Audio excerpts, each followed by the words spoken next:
ನಮಸ್ತೆ.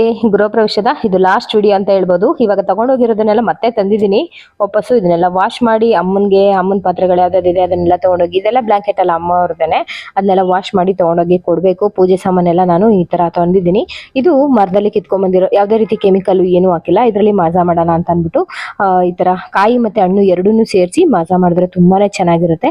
ಹಂಗಾಗಿ ಮಾಡೋಣ ಅಂತ ಅಂದ್ಬಿಟ್ಟು ಎಷ್ಟು ಚೆನ್ನಾಗಿ ಹಣ್ಣಾಗಿದೆ ಅಂತಂದ್ರೆ ನೋಡ್ತಾ ಇದ್ರೆ ತಿನ್ಬೇಕು ಅನಿಸ್ತಾ ಇದೆ. ನೋಡಿ ಎಷ್ಟು ತುಂಬ ಚೆನ್ನಾಗಿ ಹಣ್ಣಾಗಿತ್ತು, ಟೇಸ್ಟ್ ಕೂಡ ಸಕ್ಕತ್ತಾಗಿತ್ತು. ನಂತರ ಎಲ್ಲನೂ ಕೂಡ ಎತ್ತಿಟ್ಕೊಂಡು ತೊಳೆದು ರೆಡಿ ಮಾಡಿ ಇಟ್ಕೊಳ್ಳೋಣ ಅಂತ. ನನ್ನ ಮುಖ ನೋಡ್ತಾ ಇದ್ದೀರಾ, ಕಣ್ಣೆಲ್ಲ ಊದ್ಕೊಂಡಂಗಾಗಿದೆ. ಯಾಕೆಂದರೆ ಮಳೆ ಇತ್ತಲ್ವಾ, ತುಂಬಾ ಓಡಾಡಿ ಇದಾಗಿತ್ತು. ಹಂಗಾಗಿ ನಾನು ಸುಮ್ಮನೆ ಕೂತಿದ್ದೆ ಅಂತ ಅಂದ್ಬಿಟ್ಟು ಮಗ ಎಷ್ಟು ಚೆನ್ನಾಗಿ ಕಟ್ ಮಾಡ್ಕೊಂಡು ಬಂದಿದ್ದಾನೆ ನೋಡಿ, ನೋಡ್ತಾ ಇದ್ರೇ ತಿನ್ಬೇಕು ಅನಿಸ್ತಾ ಇತ್ತು. ಹಂಗಾಗಿ ರಾತ್ರಿಗೆ ಮುದ್ದೆ ಮಾಡ್ಕೊಂಡಿದ್ದೆ, ಅದ್ರ ಜೊತೆಗೆ ಬೇಳೆ ಸಾಂಬಾರು. ಗೃಹ ಪ್ರವೇಶದಲ್ಲಿ ಬಳಸಿರ್ತಕ್ಕಂಥ ತೆಂಗಿನಕಾಯಿ ಪೂರ್ತಿಯಾಗಿ ನಾವು ಮನೆಗೆ ಬಳಸ್ಕೋಬೇಕು, ಏನಾದರೂ ಸ್ವೀಟ್ ಮಾಡ್ಕೋಬೇಕಂತ ಹೇಳಿದ್ದಾರೆ. ಹಂಗಾಗಿ ಏನು ಮಾಡೋದಂತ ಗೊತ್ತಾಗ್ತಾ ಇಲ್ಲ, ಹಂಗೆ ಇಟ್ಟಿದ್ದೀನಿ. ಇದು ಪಲ್ಯ